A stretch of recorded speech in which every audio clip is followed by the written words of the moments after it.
عقبہ نے ابو احاب بن عزیز کی لڑکی سے نکاح کیا تو ان کے پاس ایک عورت آئی اور کہنے لگی کہ میں نے عقبہ کو اور جس سے اس کا نکاح ہوا اس کو دودھ پلایا۔ یہ سن کر عقبہ نے کہا، مجھے نہیں معلوم کہ تو نے مجھے دودھ پلایا ہے اور نہ تو نے کبھی مجھے بتایا ہے۔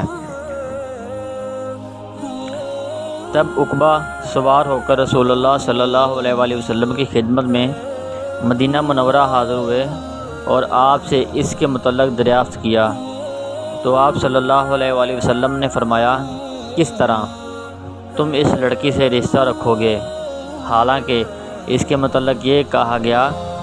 تب عقبہ بن حارث نے اس لڑکی کو چھوڑ دیا اور اس نے دوسرا خاوند کر لیا۔